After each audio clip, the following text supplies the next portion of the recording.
पहलगाम पर हुए आतंकी हमले का और देश वासियों जो टूरिस्ट घूमने गए थे उनकी निर्मम हत्या का। और दूसरा मुद्दा है सरकार के द्वारा दी गई जातिगत जनगणना को मंजूरी दी बिहार रैली में, और इस पर आज हम चर्चा करेंगे, क्योंकि कहीं ना कहीं विपक्ष का आरोप है कि सरकार ने जो ये जाति जनगणना को मंजूरी दी है ये पहलगाम मुद्दे से जनता को भटकाने के लिए है। और विपक्ष कई सालों से, कई वर्षों से आवाज उठा रहा था सरकार से कि इस जाति जनगणना की मंजूरी दी जाए, लेकिन सरकार इस पर कोई बात नहीं कर रही थी। कुछ लोग सरकार के बहुत ही बयान दे रहे थे इस पर, जैसे केंद्रीय मंत्री नितिन गडकरी जी ने कहा था कि जो करेगा जात की बात उसको मारी जाएगी लात। और वहीं अनुराग ठाकुर संसद में बयान कर रहे थे जिसकी जात का पता नहीं वो जाति जनगणना की बात कर रहे हैं। और इस मंजूरी के साथ विपक्ष में एक अलग खुशी का माहौल है। विपक्ष के लोग कह रहे हैं कि सरकार को कहीं ना कहीं विपक्ष की बात को मानना पड़ा और झुकना पड़ा, इसलिए जाति जनगणना को मंजूरी दी गई। आइए आज हमारे बीच मौजूद है भाजपा से प्रवक्ता निर्वेंद्र भाई साहब जी। सबसे पहले तो मैं कहूँगा कि आप धन्यवाद करें थोड़ा। मैं धन्यवाद लोक भारती चैनल का मैं धन्यवाद करता हूं, और अश्विनी पांडे जी आप आए हमारे बीच में तो आपका धन्यवाद करता हूं। और आपका ये बहुत सा सुंदर सा कार्यक्रम है ताकि सभी दलों की अभिव्यक्ति जनता के बीच में जाए।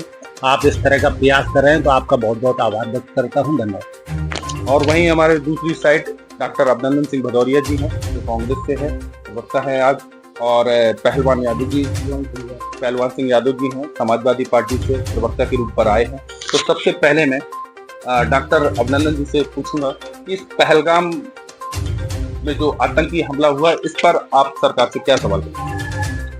मैं सबसे पहले लोक भारती डिजिटल मीडिया से आप पधारे, आपका स्वागत करता हूं, और मीडिया चैनल का स्वागत करता हूं कि ग्रामीण क्षेत्र में कम से कम इस तरह के मुद्दों पर बात हो रही है, ये हमारे लिए एक बड़ी बात है। सवाल ये है कि जब वर्तमान सत्ता में मोदी जी हैं, ये विपक्ष में थे या गुजरात के मुख्यमंत्री थे, तो मुझे इनका एक वीडियो याद आता है। आपकी अदालत में रजत शर्मा के एक इंटरव्यू में उन्होंने कहा कि बम्बई हमले में लोग मार के चले जाते हैं और हमारे मंत्री अमेरिका जाते हैं, ओबामा करते हैं, रोते हैं, बचाओ मारो। तो पाकिस्तान को उसी की भाषा में जवाब देना चाहिए। रजत शर्मा ने पूछा तो क्या करना चाहिए, तो उन्होंने कहा पाकिस्तान की उसी की भाषा में जवाब देना चाहिए। तो 22 अप्रैल को हमला हुआ था। अब तो आप जो है सत्ता में हैं, आपके हाथ में बागडोर है, तो आपने जिस भाषा की आज विपक्ष को दिलाई थी, क्या उस भाषा में आज आपने जवाब दे पाया पाकिस्तान को? नहीं दे पाया, तो उसके क्या कारण है? दूसरा, मैं आपको कुछ चीजें दिखाता हूं कि हमले का आउटपुट हमारी एजेंसियों ने पहले दे दिया था। ये Intel wanted on the attack of terrorist, ये अमर उजाला की खबर है कि पहलगाम पर्यटकों के निशाने पर होने पर खुफिया इनपुट मिला था। हमले से पहले 22 अप्रैल को रोकी गई थी तलाशी भी, इनपुट मिलने के बाद तलाशी भी की गई, लेकिन 22 अप्रैल को रोक दी गई। दूसरी चीज, 19 अप्रैल को मोदी जी को जाना था कश्मीर, वो दौरा रद्द हुआ। उसके पीछे क्या कारण थे? भाई कहा गया कि मौसम खराब था इसलिए नहीं गया, लेकिन इनपुट था एजेंसियों का। दूसरी चीज ये है कि कश्मीर घाटी में 2014 में जो आतंकी घटनाएं थी वो 240 आतंकी घटनाएं हो रही थी। 2022 में वो जो आंकड़ा बढ़ा वो 457 हो गया। ये कश्मीर के ही सारे आंकड़े हैं कि जो घटनाएं घट रही थी। इसके बाद संवेदनशीलता की अगर बात करें, दुख की बात करें, तो एक चीज समझ नहीं आती है कि हमारे प्रधानमंत्री जी को जाना चाहिए। कश्मीर में जाकर जो हमारे भाइयों की शहादत हुई, हमारे भाई मारे गए, तो उनके बीच जाके घायलों का हाल पूछना चाहिए था, उन्हें ढांढस बनाना चाहिए था और एक मैसेज देना चाहिए था कि यहाँ भय का माहौल ना पैदा होने पाए। लेकिन वो शायद प्रधानमंत्री जी ने नहीं किया, हमारे नेता राहुल गांधी जी ने किया।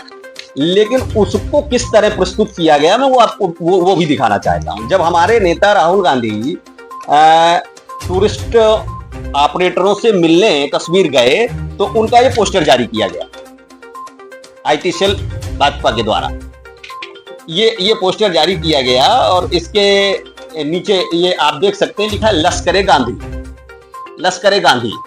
ये हमारे नेता पहुंच के वहां इनकरेज करने की कोशिश कर रहे हैं कि टूरिज्म में असर ना पड़े, लोगों में भय व्याप्त ना हो। जाना तो चाहिए था माननीय प्रधानमंत्री जी को, लेकिन अगर हमारा नेता जा रहा है तो हमारे नेता का प्रेजेंटेशन इस तरह किया जा रहा है कि वो आतंकियों के साथ खड़ा है, ऊपर बंदूक लिए लोग दिखाए गए हैं और लिखा गया है लश्कर गांधी। तो ये चीज नहीं समझ आती है। इन मुद्दों से ही मैं अपनी बात शुरू करके ये जानना चाहूंगा। जी, जैसे अभिनंदन जी ने अभी कांग्रेस प्रवक्ता ने आरोप लगाया कि प्रधानमंत्री जी पहलगाम इतना बड़ा आतंकी हमला हुआ और अपना दौरा रद्द कर आए, लेकिन पहलगाम पर नहीं गए, न किसी शहीद के मुलाकात करने गए। इस पर आप क्या कहते हैं? कांग्रेस का काम है आरोप प्रत्यारोप, शुरू से यही पार्टी का यही वजूद, इसी में ये पार्टी बनी है, यही वजूद है। कांग्रेस का कोई मतलब नहीं रह गया पार्टी का।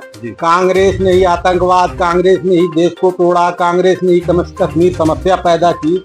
अब आडंबर करने से काम नहीं चला, अब एक्शन का समय आ गया। लेकिन कहीं ना कहीं प्रधानमंत्री को जाना चाहिए था।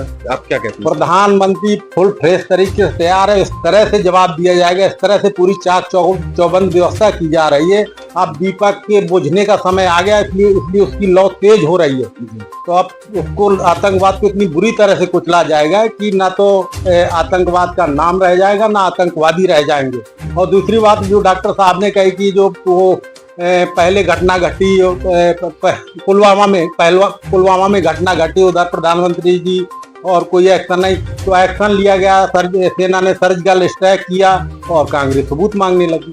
ये दुर्भाग्यपूर्ण है। कांग्रेस को इस तरह से तुष्टिकरण की राजनीति से बाहर निकलना होगा और सही रास्ते पे आना होगा। कांग्रेस ने देश में गरीबी दी, कांग्रेस ने देश को आतंकवाद दिया, सब कांग्रेस ने का ही दिया हुआ है। वो हम लोग साफ कर रहे हो और जल्दी ही साफ करेंगे। और हमने लक्ष्य लिया है 2047 तक विकसित राष्ट्र बनाएंगे भारत को, तो विकसित राष्ट्र भारत बनेगा। उस दिशा में हम लोग पुरजोर प्रयास कर रहे हैं, सामाजिक समरसता का काम कर रहे हैं और आतंकवाद का सफाया करेंगे। ये जितनी भी समस्याएं हैं, देश की सारी चीजों का समस्या का समाधान। और हाँ, मैं जवाब लेना चाहूंगा। हमारे बड़े भैया ने अभी कहा कि भाई कांग्रेस ने ही सारी समस्याएं पैदा की हैं। तो पहले तो मैं ये जवाब दूंगा कि कांग्रेस ने शायद समस्याएं पैदा नहीं की। इसी जाति जनगणना पर अगर हम बात करें तो कांग्रेस ने संवैधानिक व्यवस्था, मुझे बोल लें यार, आप अपने नंबर पे बोलिए, मुझे बोल लें। संवैधानिक व्यवस्था के अंदर कांग्रेस ने ही आरक्षण को हथियार बनाकर डिप्रेस क्लास को नीचे से ऊपर लाने का काम किया।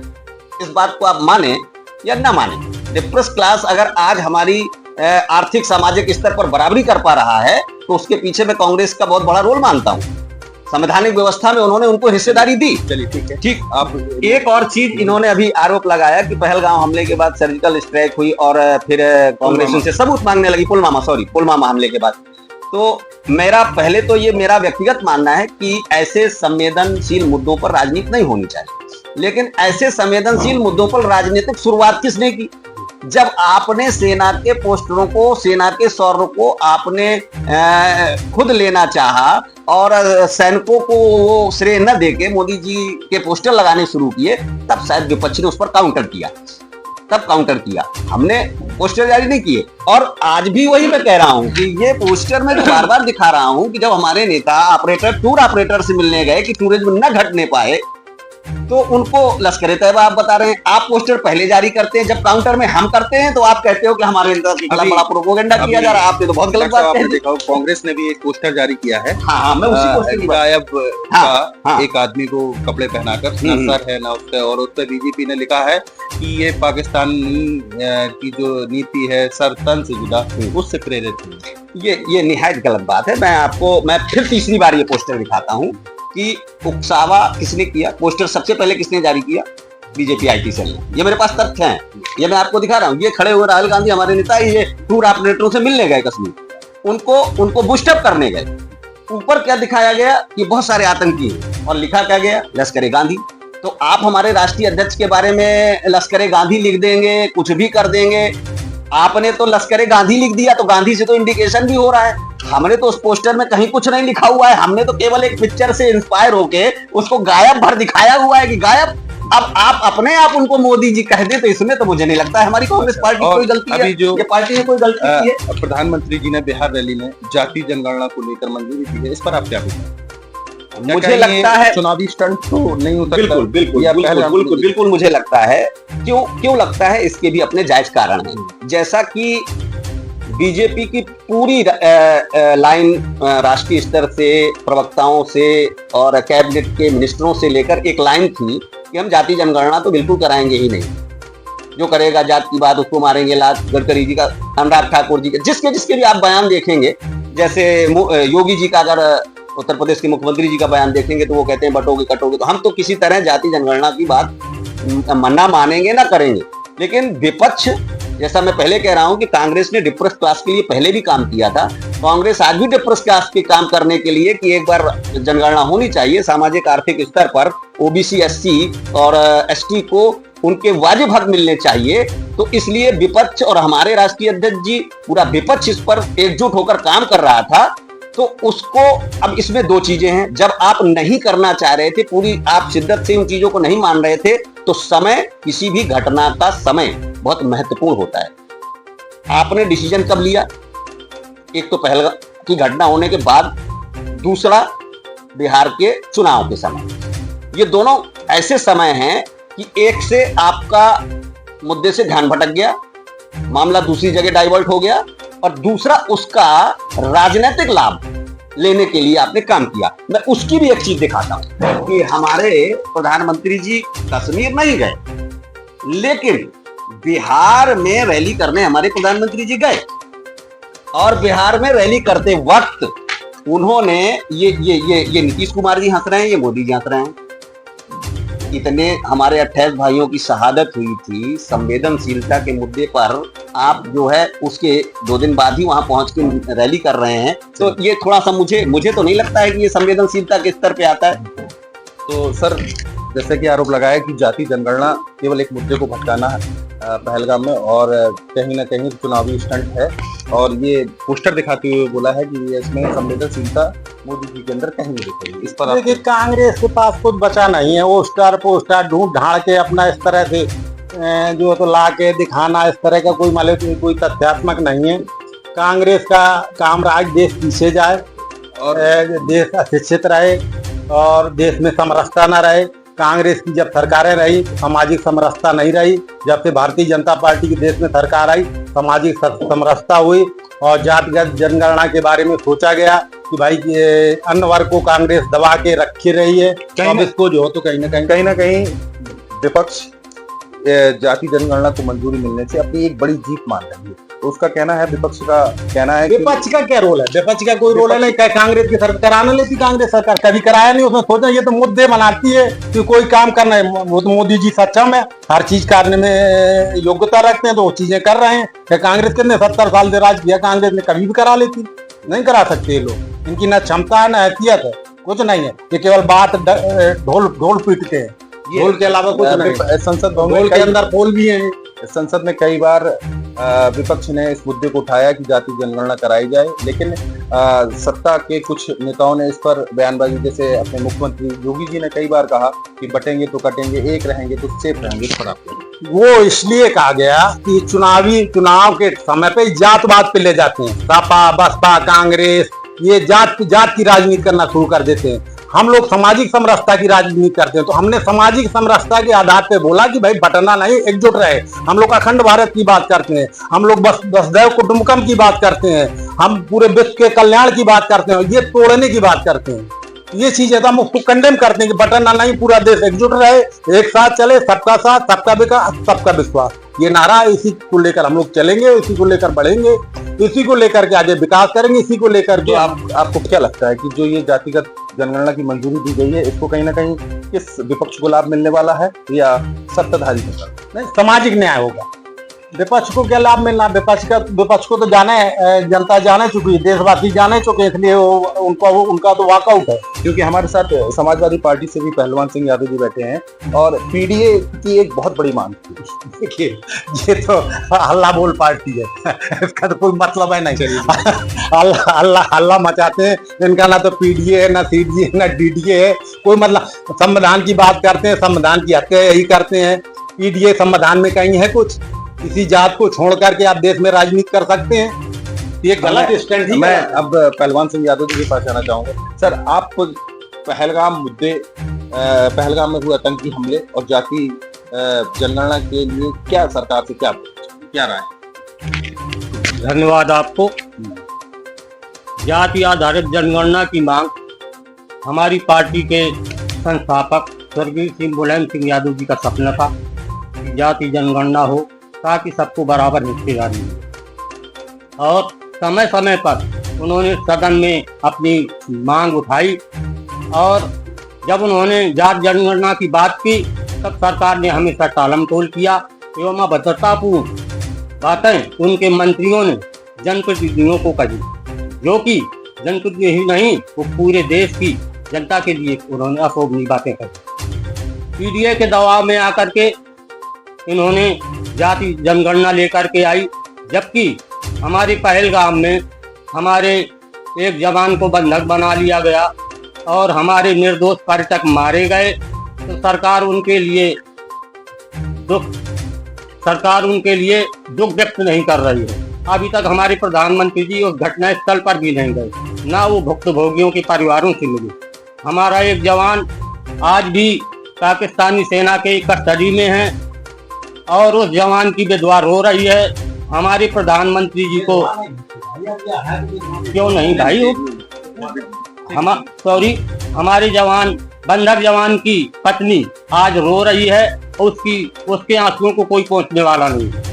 जबकि इंडिया गठबंधन व समस्त पार्टियों ने प्रधानमंत्री जी को ताकत दी है कि पूरा देश सभी राजनीतिक दल आपके साथ हैं, आप कार्रवाई करें, परंतु जनता का ध्यान भटकाने के लिए महंगाई, बेरोजगारी और आतंकवाद, हमारे तीर्थ स्थलों में श्रद्धालु लोगों की संख्या घट रही है, क्योंकि उनको डर है अपनी सुरक्षा का। और सरकार के पास सारे पावर होने के बावजूद आज सरकार उस रास्ते पर काम क्यों नहीं कर रही है कि हमारे देश का नागरिक अपने को सुरक्षित समझे? चलिए जवाब देते हैं। जैसे कि सपा प्रवक्ता ने कहा है कि मोदी जी ना तो पहलगाम पहुंचे, ना ही किसी सीनियर को मिले, और कहीं ना कहीं सरकार की सुरक्षा में चूक हुई। इस बात को केंद्रीय मंत्री जी ने भी माना है कि सरकार से चूक हुई। लेकिन अभी जो उन्होंने कहा कि ये पीडीए की एक मांग की जाती जनगणना के लिए, इस पर आप देखिए, पीडीए को तो जनता ने नकार दिया है। कहीं भी इनकी ना सरकार है ना कुछ है, इनका केवल हल्ला बोल रहता है, ना कोई तर्कसंगत बात रहती है इनकी, इनका तो कोई मतलब नहीं है। और रही बात जातिगत जनगणना की, जातिगत जनगणना मोदी जी पूरा चौकसी रखे हैं, पूरी व्यवस्था करे हैं, व्यवस्था करके जो है तो पूरा उनके ऊपर कायदे से ऑपरेशन होगा, 100% होगा। ऐसा ऑपरेशन होगा कि जिंदगी में कभी इस तरह का ऑपरेशन नहीं, पाकिस्तान अपनी औकात भूल जाएगा। अभी जैसे उन्होंने कहा कि एक बीएसएफ का जवान पिछले एक हफ्ते से पाकिस्तान सेना के कैद में है, और उसके छुड़ाने के लिए क्या प्रयास किए जा रहे हैं। अभी तक ना तो उस पर किसी सरकार का कोई कमेंट आया है, ना कोई इस पर बात करना चाहिए। ये गोपनीय विषय है, सरकार कमेंट नहीं दिया करती, ये राजनीतिकरण वाले विषय नहीं। तो विदेश मंत्री स्तर की वार्ता चल रही है, तो उसका कुछ ना कुछ सोल्यूशन 2-3 दिन में निकल आएगा। ना निकल आएगा तो सरकार उस तरह की तैयारी कर लेगी। एक सैनिक नहीं, 1000 सैनिक वाले उनको पकड़ के ले आए जाएंगे, सारी व्यवस्थाएं होंगी, तो सैनिक भी मुक्त होंगे, अपने व्यवस्थाएं चल रही हैं, बातें चल रही हैं, और गोपनीय विषय है ये। मीडिया पे उजागर नहीं किए जा सकते कि हर चीज, मान लो ये लोग जवाब मांगते हैं, हर चीज का जवाब है, समय आने पर हर चीज का। रुके तो 10-5 दिन रुके हैं, मान लीजिए सारी चीजें पूरे कोई देश को बड़ी क्षति हो गई, अटेंडम हमला बोल दिया गया, और देश को बड़ी क्षत हो गई तो उनको ये कर दिया गया। तो पूरी तैयारी के साथ पार्टी काम कर रही है, मोदी जी पूरी तैयारी के साथ करेंगे, उनको नेस्तनाबूद किया जाएगा आतंकवाद को, आतंकवाद किसी भी हालत में नहीं बचेगा, ये गारंटी। अभी अखिलेश यादव समाजवादी पार्टी के राष्ट्रीय प्रवक्ता अखिलेश यादव जी का बयान आया था कि ये पीडीए की बहुत बड़ी जीत है, समाजवादियों की बहुत बड़ी जीत है कि जो सरकार ने जाति जनगणना को मंजूरी दी है। और क्योंकि उन्होंने कहा था कि इनके मुख्यमंत्री योगी जी ने कई बार इस मुद्दे को लेकर कई अशोभनीय बयान दिए, आज सरकार ने उसी मुद्दे को मंजूरी दे दी। देखिए, जातिगत जनगणना की बात ये लोग करते हैं, करना भारतीय जनता पार्टी ने किया। ये तो केवल हल्ला में बताएगी इस तरह की, केवल हल्ला मचाते हैं। हल्ला मचाने के अलावा इनका ना तो कोई जात से मतलब है, इनको केवल एक मुगलिया पार्टी है ये केवल। उनको मुसलमानों का अपना जो तो मुसलमानों के हित की बात करना, हाँ, और उस तरह अराजक लोगों की बात करना इनका इसी तरह कंडम है। एक आध दो जाति मिलकर के इस तरह के चुनाव में लोग जाते हैं और जाति की बात, सामाजिक समरसता की बात, सामाजिक समरसता वास्तव में हम लोग कर रहे हैं और वास्तव में जमीन में दिखने लगा सामाजिक समरसता के विभिन्न तरह के हम लोग कार्यक्रम करते हैं। जातिगत जनगणना होगी, विधवा सबको न्याय मिलेगा। सपा बसपा कांग्रेस इन लोगों ने मिलकर के जो समाज के साथ कुचक्र रचा है, जब दबाए रखा गया, उस सभी समाजों को ऊपर लेकर के सामाजिक समरसता के आधार पर राजनीति होगी, देश विकास की होगी। तो जैसा कि बीजेपी का आरोप है कि समाजवादी पार्टी ने सामाजिक समरसता को नीचे किया है, इस पर आप जो अभी हमारे बीजेपी प्रवक्ता ने बताया वो बात ऐसी नहीं। हमारे देश का हिंदू और मुसलमान राष्ट्र के लिए समर्पित है। अशफाक उल्लाह खां, अब्दुल हमीद और हमारे पूर्व राष्ट्रपति एपीजे अब्दुल कलाम, ये सब देशभक्त थे और इस आज़ादी की लड़ाई में मुसलमानों का विशेष सहयोग रहा है। मुझे एक शहर याद आती है, जो बहादुर शाह दिल्ली के सम्राट थे, उनको रंगून ले जाकर के फांसी दी गई तो उनका कहना था, गादियों में जब तक बू रहेगी ईमान की, तब तक लंदन तक चलेगी तेग हिंदुस्तान की। तो हमारे देश के जो भी वर्ग हैं, हिंदू मुस्लिम सिख ईसाई, भारत माँ के 4 सिपाही, इन सभी लोगों ने मिलकर के देश बनाया है। और कांग्रेस की बात, जहां तक हमारे सहयोगी गठबंधन, इंडिया गठबंधन की बात इन्होंने उठाई, तो हमारी स्वर्गीय श्रीमती इंदिरा गांधी जी ने सन 71 में पाकिस्तान में कराची पेकिंग तक भारतीय सेना अपनी प्रवेश करा दी थी और अगर वो चाहती तो सब जगह कब्जा भी कर लेती। और उन्होंने पाकिस्तानी सैनिकों को बंदी बना लिया था उन्हीं के घर में जाकर के, और फिर उन्होंने उन सबको, इतना विशाल हृदय था कि उन्होंने सबको छोड़ दिया और अपनी सेना वापस कर ली। जी डॉक्टर साहब, आपसे मैं भाई साहब अभी जैसा कि कह रहे थे कि जो है सरकार का, मैंने भाई साहब से ये कहा कि प्रधानमंत्री जी ने मनमोहन सिंह पर आरोप लगाया मुख्यमंत्री रहते हुए कि आपके हाथ में संचार है, आपके हाथ में सीमाओं की सुरक्षा है, आपके हाथ में रडार है, आपके हाथ में टेक्नोलॉजी है, तो आतंकवादी कैसे आते हैं, ये घटनाएं करके चले जाते हैं। ये वीडियो तो आपने भी कई बार देखा होगा, जब विपक्ष में थे प्रधानमंत्री जी, तो उन्होंने वीडियो के मंच के माध्यम से बोला था कि सारी सीमाएं, सारी इंटेलिजेंस एजेंसियां सरकार के हाथ में, प्रधान, फिर भी आतंकवादी अंदर कैसे आ जाते हैं। और आज भी आतंकवादी आ रहे हैं, यहाँ निंदनीय घटना कर वापस चले जा रहे हैं। बिल्कुल बात सही कर, मैं बता तो रहा हूँ कि जैसे हमारे नेता, देश के नेता गलत बयानबाजी करते हैं, उनका जो तो एक मनोबल बढ़ता है, और जब मनोबल बढ़ा तो घटना देने का प्रयास करते हैं और धोखेधंधी घटनाएं घटी, उसका मुंह तोड़ बता तो रहे हैं। इतना बड़ा जवाब दिया जाएगा कि उनकी नस्लें भूल जाएंगे आतंकवाद के लिए। इतनी भयंकर बड़ी तैयारी हम लोग कह नहीं रहे हैं, जो तैयारियां चल रही हैं, जल्दबाजी में काम नहीं किया जाएगा, इत्मीनान से काम किया जाएगा और बहुत भयंकर जवाब दिया जाएगा, आतंकवाद नेस्तनाबूद होगा। संपूर्ण विपक्ष सरकार के साथ है।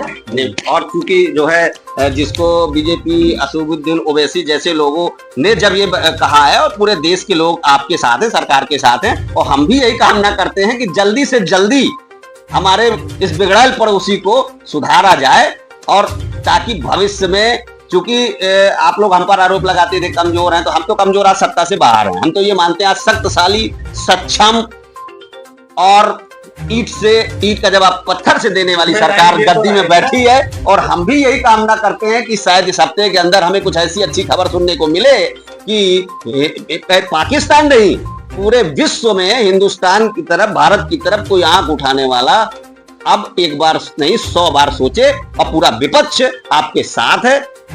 ईंट का जवाब पत्थर से नहीं दिया जाएगा, ईंट का जवाब बम से दिया जाएगा। जी बिल्कुल, हाँ, जैसा कि ये बोला ना कहिए कि मान लीजिए ईंट का जवाब पत्थर से देते तो इतने 70 साल काम और करने लगे। जैसा कि बताया कि ईंट का जवाब बम से दिया जाएगा, और विपक्ष ने कहा कि इस पहलगाम जैसी अनिंदनीय घटना के लेकर पूरा विपक्ष एक साथ है सरकार के हर फैसले का सपोर्ट करेगी इस मुद्दे पर, ताकि करारा जवाब पाकिस्तान को मिल सके, आतंकवादियों को मिल सके।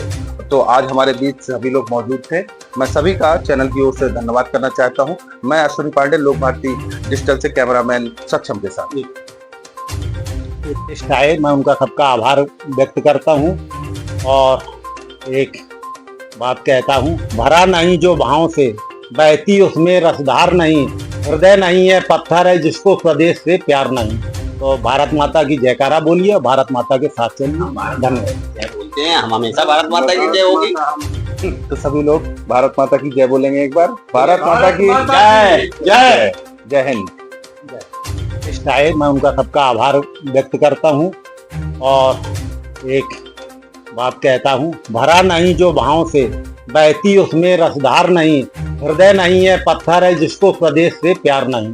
तो भारत माता की जयकारा बोलिए, भारत माता के साथ चलिए। धन्यवाद। बोलते हैं हम हमेशा भारत माता की जय होगी। तो सभी लोग भारत माता की जय बोलेंगे एक बार। भारत माता की जय। जय जय हिंद।